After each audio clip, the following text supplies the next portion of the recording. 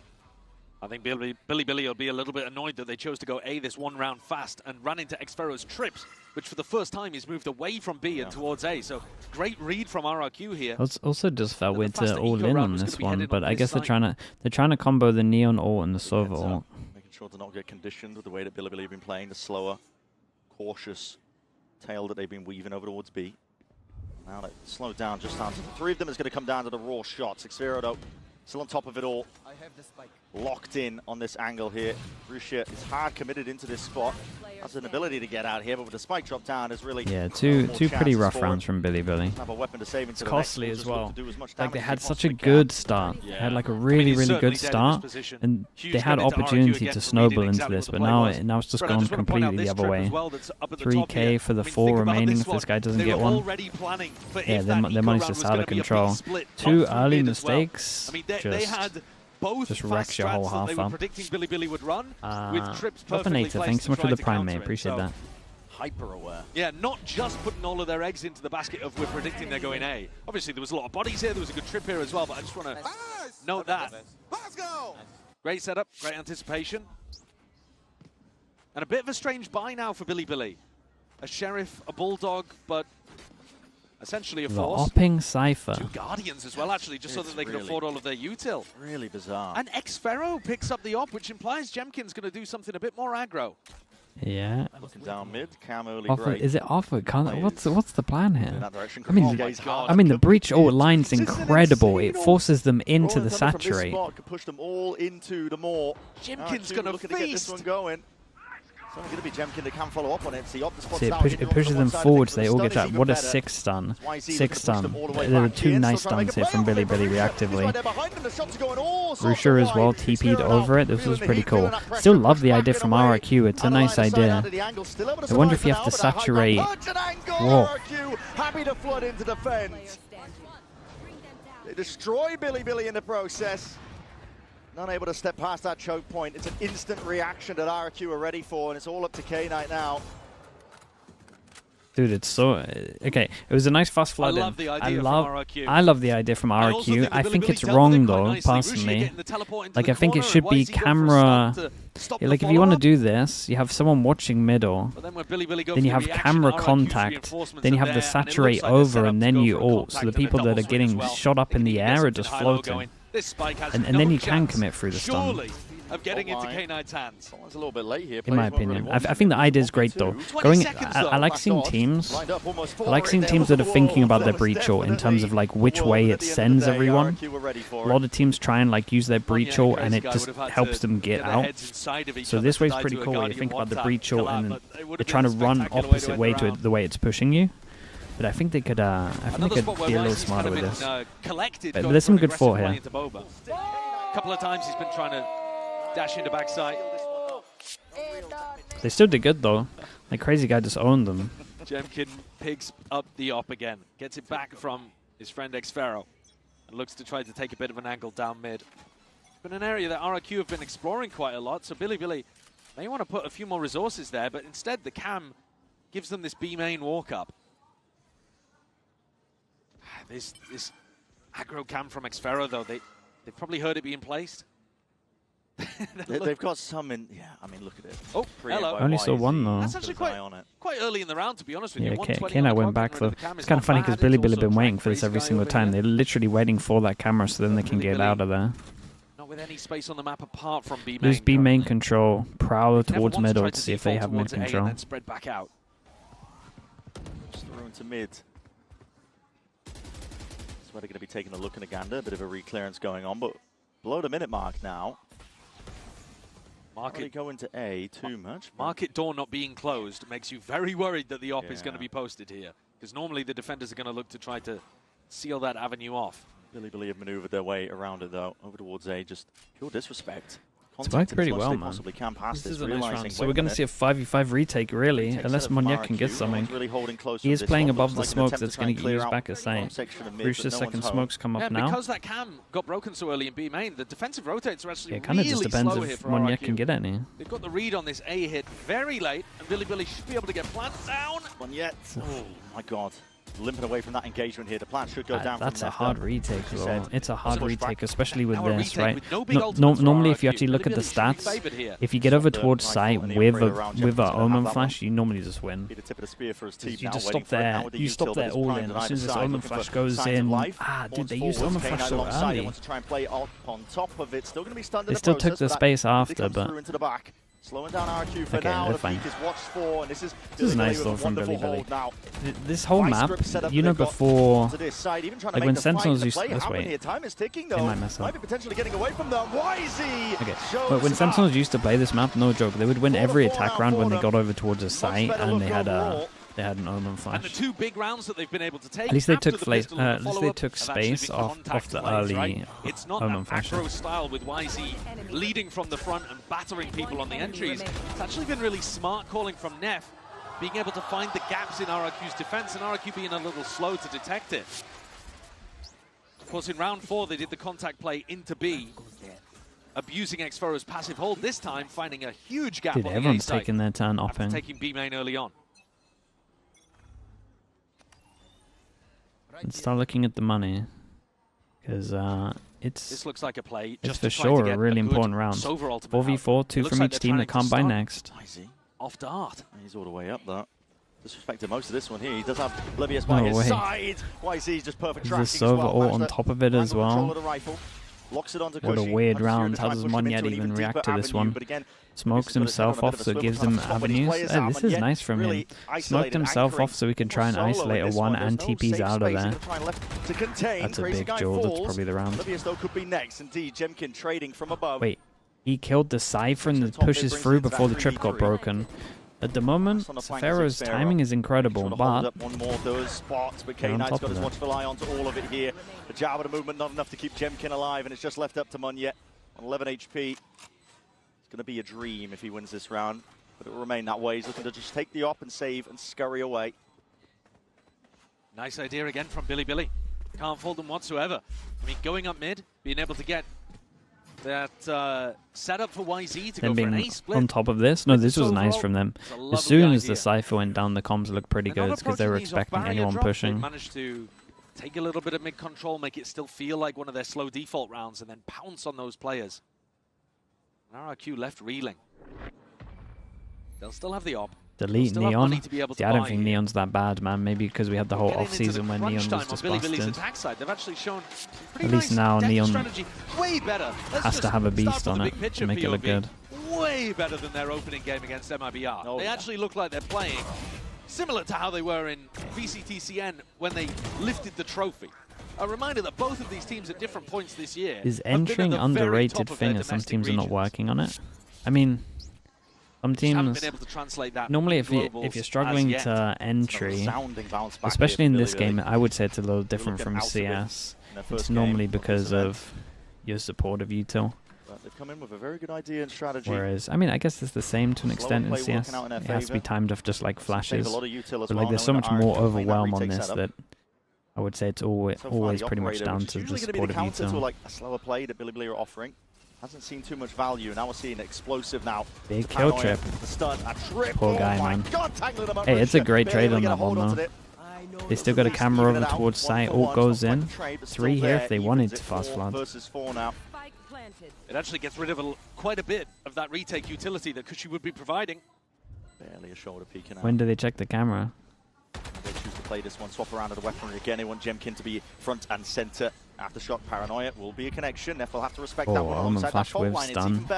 Dude, everyone was just out and open to eat that. The util from RRQ looks pretty nice right now. He needs that help, and he needs that bailout. K9 trying to help out from the side as well, but he is hard committed into this spot. Now going to be double facing all of these players. Time still ticking, no flash in your face. And Xfero picks up Levius. At this point, that's super nice from RRQ. The whole Cypher util setup was great here.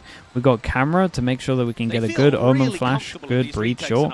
We got the one-way cage as well, literally 4 after plant. Like this Cypher util is very, very nice. Zero sanity. We can kind of see why they feel so comfy to retake this site. Like the Cypher util here is lovely. The rounds where we've seen Billy play the best in post plants are where they try to save some of that util. And the cage, yeah, the cage is great for the retake. Looks like it's the same Two teams are looking quite even. I do want Jemkin to get on some more aggressive lines with this off.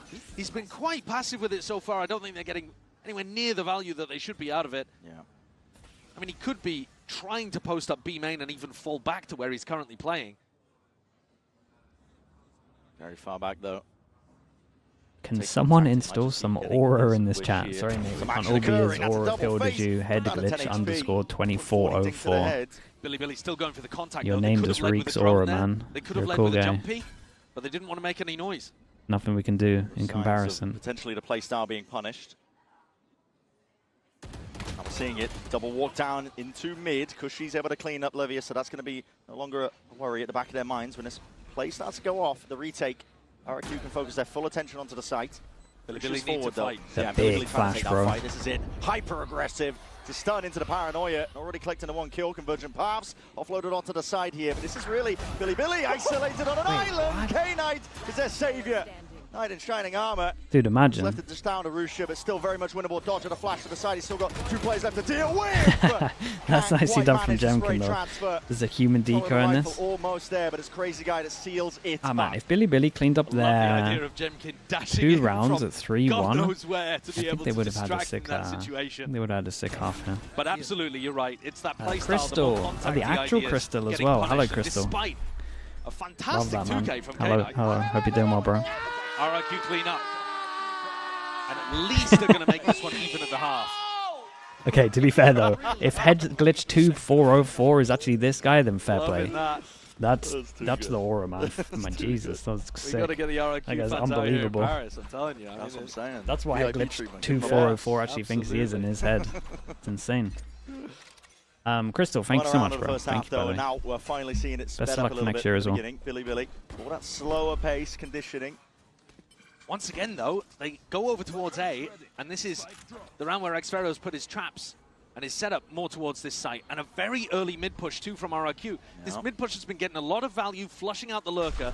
This time, Levia's playing with the team. 3-pass and push behind. TP they got a trip if they TP over it, they know. And break insta send. Dividends right now. Fault line onto the side. Prowler's going to be catching it. Levia. Damn, they got 2 though. We got 2. That's sick from them. Fado hits 2 as well. Cutting away the sound cues. The desperation starting to seep in. I mean, Billy have too many ults here. They should just be playing. Good enough awareness. Rolling thunder as well to push them even further back. Overdrive from YC, and he's going hunting. Still Cushy. Response from behind. It's a dagger to the back with a bullet to the back. K-Knight instantly there on top of it, and Jemkin left to just wonder, how the hell do I take this fight? And 1v3, still guessing where these players might be. Finds a first, but it's going to be, again, a very difficult task. Unlucky. Second shot. Yeah, I think Billy could have got quite a few more here. It was nice though. There wasn't too much bad stuff. An incredible glow up from Billy. It happened earlier on than later.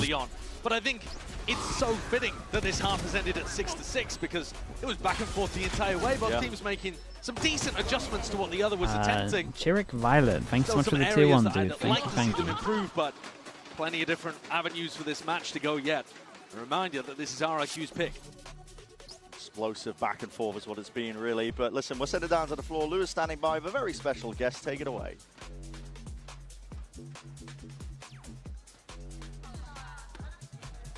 Hello everyone, bonjour. On a eu des pros, on a eu des fans, et c'est au tour d'un streamer de me rejoindre. Jetix, French content creator, just joined me for a little interview. And the first question I have to ask you is very important. How has been the Radiant grind lately? Any champs pro that you've met in ranked? Honnêtement, la ranked ça se passe bien. Et surtout, ce qui est cool, c'est de voir vraiment tous les pays venir en Europe et en France pour jouer en ranked. Et on voit des pros et on se rend compte que la ranked, ça a quand même step up depuis quelques jours. I can imagine that, definitely. Donc évidemment, of course, we can see some pros in the servers, and we've seen that the level has kind of leveled up since the pros have arrived. And yeah, I'm enjoying myself. And talking about ranked, I think French people, you know, we kind of have a reputation in Valorant, right? But here at the venue, everyone is smiley, just like you. Everyone is like in a good mood and stuff. So is that the real face? Wait, chat, what's the reputation of the French? On a une réputation sur Valo, les Français, mais ici, tout le monde est souriant. I missed this one. I've been playing on the Paris servers. What's going on over there? c'est vrai qu'en France, on a un peu la réputation d'être aigri, Rude and de angry. au premier round perdu et d'être un peu toxique, mais dès qu'on se rencontre l'IRL, on voit que tout le monde cheer up, même pour les équipes internationales, et c'est vraiment un plaisir de voir tout le monde, quoi.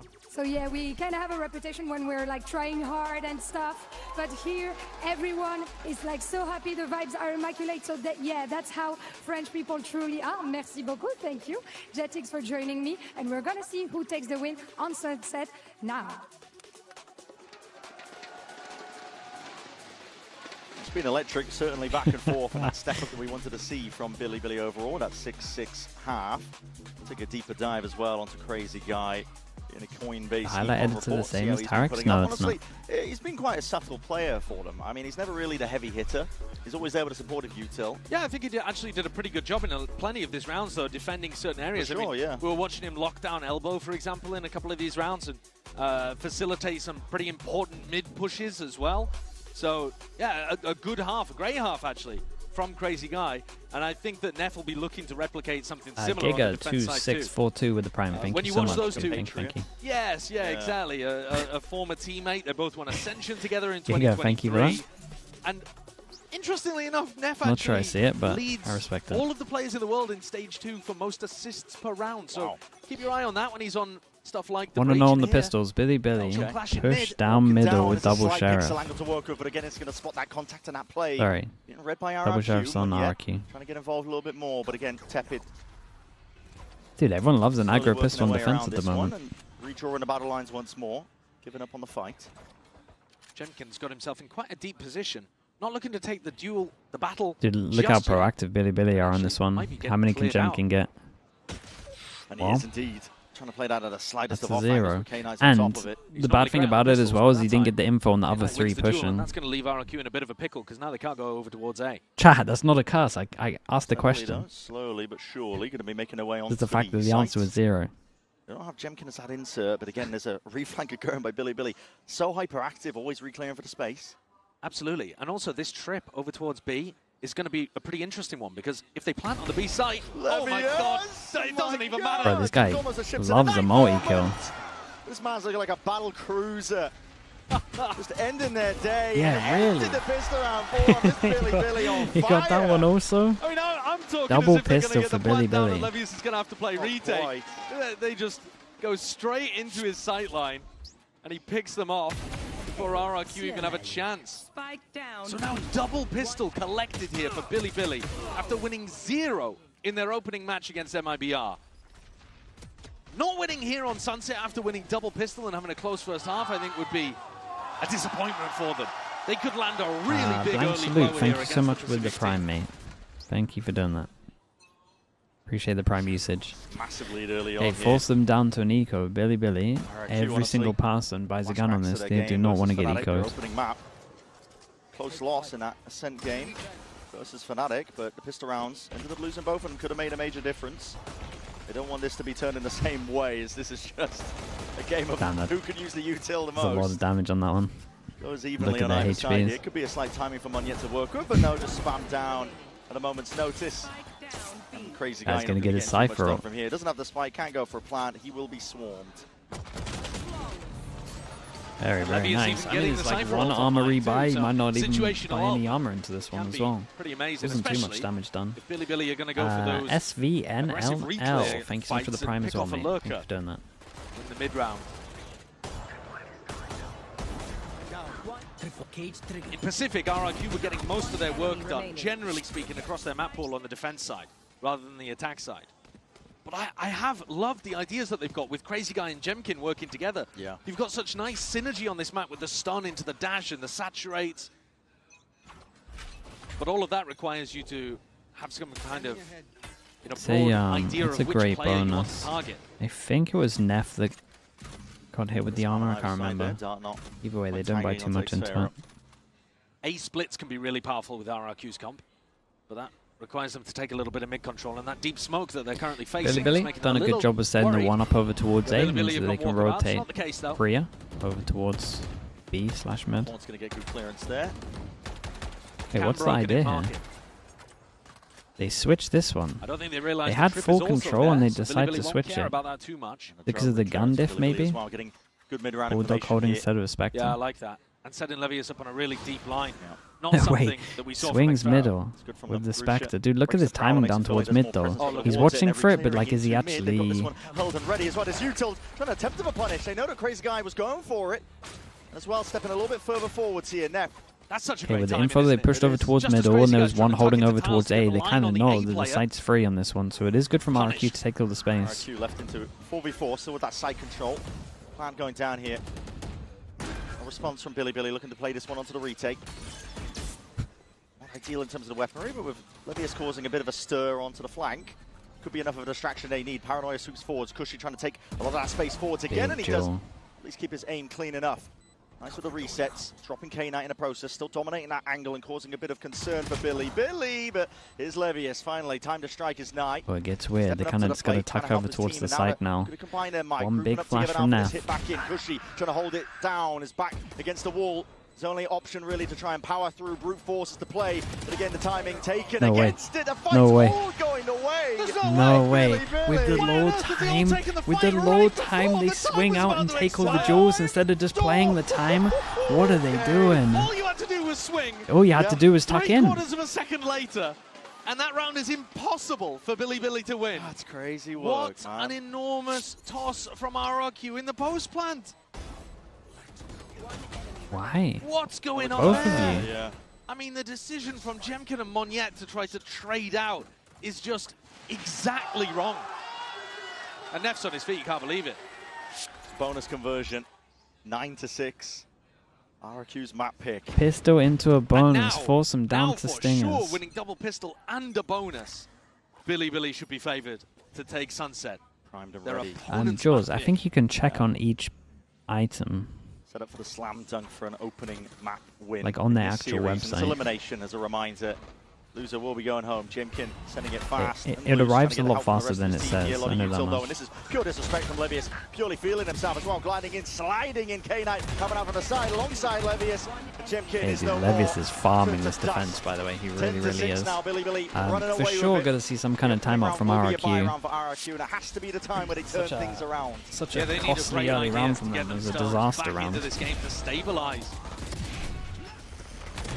As in the one before this nonsense. Right? They just completely misplayed the post-plant situation. Billy, I'm still thinking back to the previous round. I'm not yeah, same. I'm on the same wavelength as him. I can't believe that they lost that round. Billy in a 3v3 retake. Yeah. They'd completely run out. They had one flash to work with.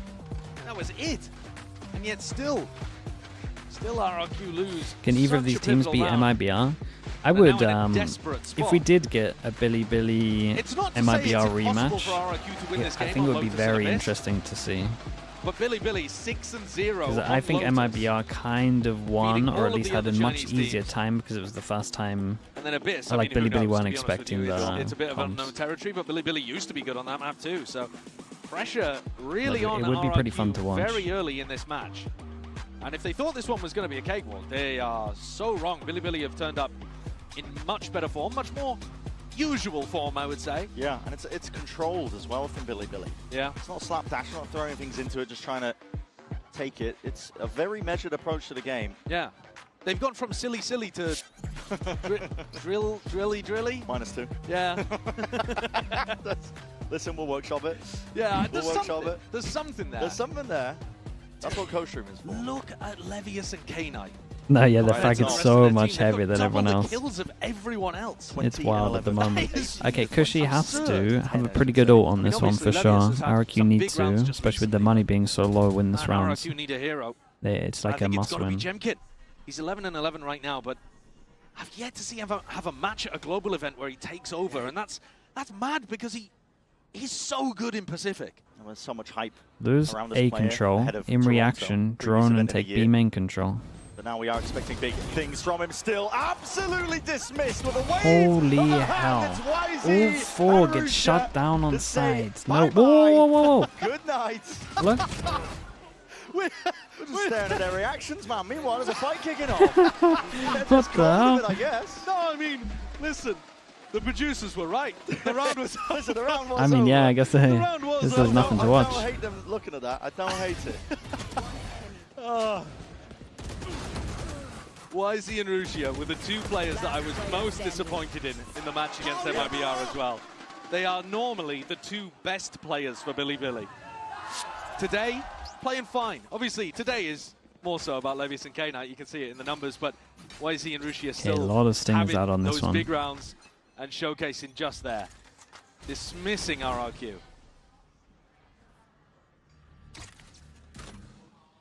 RRQ really scraping. Dude, are RRQ really going to go into both their internationals, going 0-2? After looking so good really in their regional stuff. And they will have to drag it back one round at a time to OT. You're assuming that Bilibili win this one, which, listen, so far, it's been the case. Jemkin acquires his ultimate, but I've yet to really see the foot of Pacific. Any of these great set ideas for RRQ. A little bit, though, We've seen them in Pacific. They've been great at comboing the stun with the dash and getting Jemkin into good aggressive spots, putting pressure up through top mid. Today, it's looked a little flat, but I think part of the reason for that is that they haven't even been able to get into position to run some of their ideas. Okay, Omen flash over towards A, but they still keep 3 strong here. Mid and A. This is at the moment nice from RRQ. They can definitely take back a site. Keep going. Double dash in, there's going to be a Hunter's Fury to try and push them back, and that's wow, a double hit connection 2. here. Could be some bodies dropping and falling onto the floor. And Levius is swinging as they're dodging the ult, and he manages to get 3. This guy is the multi-kill king. It's non-stop. I'm not sure he's had a round where he kills only 1. He's always good for multi. It's a minimum of 2. That we really wanted to see from them here, because listen, they said it themselves, it could be the last match they play this year, but the way they're playing, looking to keep it going a little bit longer. And RRQ are going to take a tag timeout. Look at this. That's lovely. Cage falls. The aim is perfect so from calm. Levius. Really collected, isn't it? And at the same time as the Hunter's Fury come through, they knew exactly what was going on there. They're really happy to just play for backside control on B. Don't need a stack when they've got the Sova ult to help them. And no ults expended there either, you know. No waylay ult, no fade ult. Those were 2 tools that RRQ had to work with. They didn't have to just walk in and try to get a plant immediately. They could have tried to push the fight a little further. Could have tried to set up some punish perhaps onto Levius in backside, but it's been a little timid on their attack side, I think, from RRQ. Scared of the potential of a trap play, perhaps. Maybe. But, I mean... Not willing to take a risk, perhaps. Not really there, but it needs to be turned around here. It's the last time out they've got, really, and last chance to put it together on their own map pick here in this elimination series. I like the proactivity that RRQ was showing on defense. I think they actually played a pretty decent defense side. The op from Jemkin, I wasn't super happy about how they were running that, but everything else I was all right with. Here, they haven't got a single round on their attack side. And they 6 goes at it. had chances, I mean, for... Dude, look how many ults they got. We were talking about should at least get a few rounds here. Crazy guy went away from his as well. They just go for the full A. And this looks kind of nice from Bilibili. We've got a deep recon as they send it down towards middle. And they can play retake in a bit more of even footing. Early dash. Yeah. Nice and I early say here with deep Hort. recon. It's a shock to break the trip. Okay, shock breaks trip and then he puts the second trip there. So the shock breaks the trip and then you 4-pass and push down, you play retake over towards A. This is a nice idea. They're not going to expect the second trip here. And then Zafiro, this going off, he should know there's numbers here because they broke the trip at the beginning and then they saw nothing on A. Yeah, they were really on top of the fact there were numbers here, they breach all out of there. So this is a good example of what we talk about with the breach ult though, right? See how easy they got out of there because it's the same direction that they want to get out of. Just gives them a boost. That's why that other breach ult was cool. In their face makes it awkward in terms of the engagement. How do RRQ piece this one together? Because Bilibili still looking like they're in control, but maybe with a bit of stray bit of spam, the potential's there. Biding their time, waiting for it now, but that paranoia is going to be cutting away again. Cam saw loads as well. Oh, okay. Well, visual cues. K-Knight just holding it down to the ground, crouched up here. Time's out of the tick away. Monyet finally delivers them. The guns. The guns need to be. Are they going to die to Spike? Might have won the round, but listen, the war's not over. Oh boy! I also saw something where Monyet went for a TP and it looked like he blocked one of his teammates. Really playing for the retake there. They were just playing to trap RRQ on the site and to see if they could force out another ult from them. At least in that situation, RRQ do decide to use a breach ult. Yeah, it looks like he blocked Zafira a little bit there. Not healthy for their economy, but they're still going to be able to come into the next with 5 Okay, rifles. it doesn't matter 4 too full armors. much. It's not devastated them just yet. Yeah, it's just light armor. That is that one round on the board. They've It's got to fine. put another 5 up there. It has to be consecutive. It has to be convincing. Shock dart there. Dude, they're just going for way more set strats right now. Trip. Walking up here, there's no real pushback again in through market. Billy holding this one with a more passive setup, but that's a cross map with a fault line. Nice info from them though. RRQ doing aggro cam. The only thing they don't have sight of is back of sight. Dude, this guy is insane. It's just multi-kills. Try and take a fight towards his side. He's already bought time. Maybe one of the most multi-kills I've ever seen in the map. It's just non-stop from him. Absolutely destroying the man. It's not even close at this point. Dude, Levius, bro. What a sick half from him as well. Like, he had a good half first half, but that half was insane from him. Dude, that looks easy for them. I know they want a double pistol, and that obviously is meant to make it easy, as Elsa said yesterday, but it really did look easy for them. Dismissing RRQ. And I think they messed up on the 4th and 5th round, or was it 5th and 6th, something like that.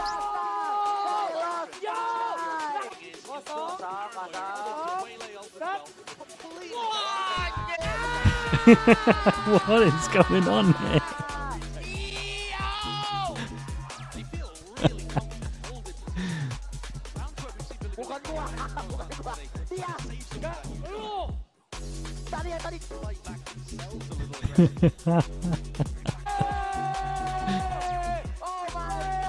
What the?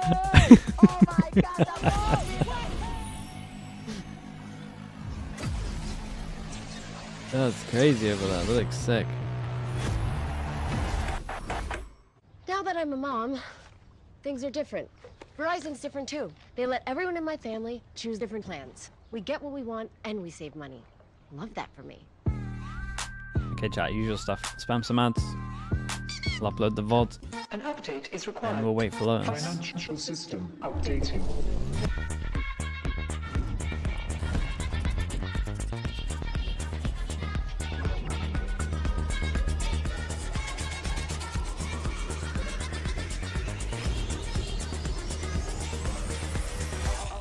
System updated. We will dance to get. The future of money is here. Okay, I'll be back in a little bit, chat. Esports World Cup, where we are starting off with Valorant. If you want to win, you have to win against the best. So looking for revenge.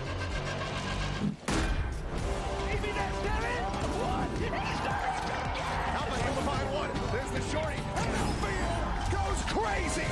They've all battled through the pressure and expectation.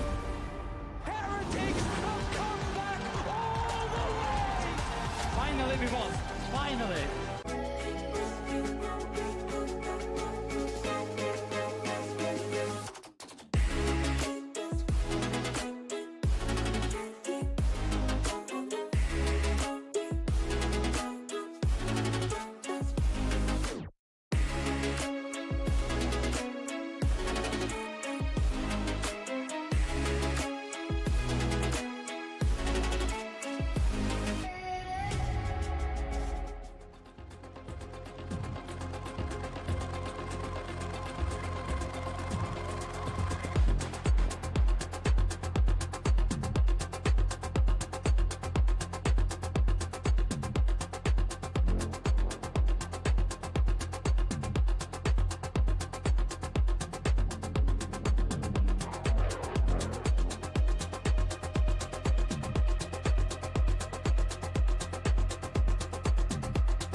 Hi guys, Jen Lee here with Coach Bile of BLG. Now congratulations, Coach, on Sunset. Now when it comes to Lotus, you guys have played against so many different comps back in the CN region. Now when it comes to facing RRQ, there's a high chance that they will be playing the Raze, Yoru, double duelist comp. So how are you feeling about going up against them in the upcoming map?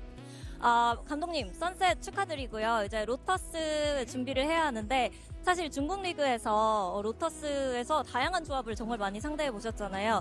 RRQ 같은 경우에는 최근에 보여준 게 요루와 레이즈 이 투타격대 조합이었는데 얼마나 자신 있으신지 한마디 부탁드립니다. 뭐 물론 저희가 CN 리그에서 계속 로터스를 한 번도 안 지고 오긴 했지만 뭐 물론 CN 리그도 다양한 조합을 정말 많이 쓰거든요. 뭐 지금 말한 것처럼 RRQ 조합 투타격이라든지 뭐 그런 것도 많이 정석 조합도 많이 하고 하는데 뭔가 로터스는 그냥 저희가 평소 하던 대로 그거에서 게임하면 될 것 같아요. 선수들이 연습 때도 그렇고 그냥 로터스 자체를 뭔가 그냥 편안하게 하는 느낌이 좀 큰 것 같아요. 어떤 조합이든.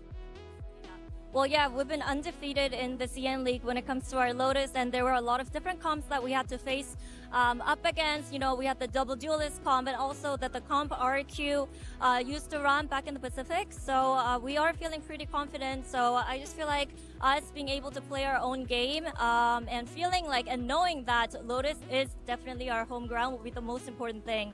Thank you very much, Bile, and best of luck. Thank you. It's great that Billy are able to feel confident. We saw a lot of that on the map of Sunset. I'm Yingsu, I'm back with Kakuka and Mimi. And if we take a look at the Verizon high-speed moment, Mimi, night and day from their first performance. So different. YC had a horrible time in his first game, but he was massive here. This round is a split onto the A site. You can see how good he is on this Neon. Slides in, has that Sobalt to support as well coming through, gets this opening kill, and then the rest of the round is lovely too, splitting into that site. And I felt like this whole game was defined by BLG just running over A on their attack side. I think that they were very successful in doing so. Maybe not the best retakes for the side of RRQ, but my biggest point has to be Levius. I think that the performance that we saw, especially from him, from both sides, right? First, at the defense, we expect him to be looking back and just catching those kills. This man was good for minimum 2 every round. Most likely 3. That's what we were saying. Yeah, I mean, it's you non-stop look back killing. as well at Jemkin, and that was so tough for him. I don't think he got enough value on defense with the op. I thought RRQ played too much retake there. Well, let's hear what Coach Ewok had to say ahead of map 2. Hello, Bakan. Hello again, Jen Lee here with Ewok. Can want some match? Okay, hold on. RRQ, tough loss, Ewok on the Sunset. Can but want some you guys match. have mentioned that you've been He here set us before, up. the elimination matches, the Let me get it lower ready. bracket runs, that you guys have learned what to do in these situations from Masters Toronto. But with Lotus coming up, which is bread and butter for BLG, do you have any concerns as for the vibes? Or do you feel like the players are ready to reverse sweep? Of course, there's some frustration with how we ended that previous map now. The defense side was good, but our attack side was not it. We lost some really important fights, so we just talked about there's some frustration. We get it out. We're quite used to being able to work through it. So I feel like, yeah, everyone's ready to go on Lotus now. We need the comeback king on the Lotus. Yeah. Best of luck. Thank you. All right. All right, let's see if they can have reset. earned this reputation of being able to come back in many Okay, so Bacon situations, says, nice t-shirt, where can I purchase it? Thank you for the setup, Bacon. Yeah, to me, We this have was recently comfort. To me, this launched is our something merch that if you want to it check was it an out. option, it was a win condition at the same Sliggy.store, time, or for this up here, I BLG. can We heard post it from the coach himself, post the link in both the flawless chats. in their region. They've played against Thank so you many for the different setup, things. Bacon. The Lotus for them You is can a go comfort. check And it going out, into see what this we got. tournament is a very good map to Been have in drinking your out of the pocket. slug mug as well. We're in the t-shirt today with full sellout mode. The other side for RRQ, 'cause And they that only could be played you. Lotus That once could be you. in You could also be a stage 2, but that was sellout. against Does that work if Paper it's not your Rex, stuff? where Probably not. They actually got the win against Either way, them, go playing check it this out. Yoru Thank you for the Raze setup, Bacon. double duelist comp looked pretty good there, but even despite beating the team who's looking like the best in the world right now on that map, I still think the gap in experience and in playtime Only may still 15, show, how are you and I making a definitely profit? favor Billy We make going into $4 on the slug Yeah, and it mug, I looks think like, it is. what do we make of Agent Select? Because for I did have a I probably should have increased the prices. We had someone that spent like $106 the other day, and we made $2.14. So maybe at one point we upped the prices, but I think it's okay.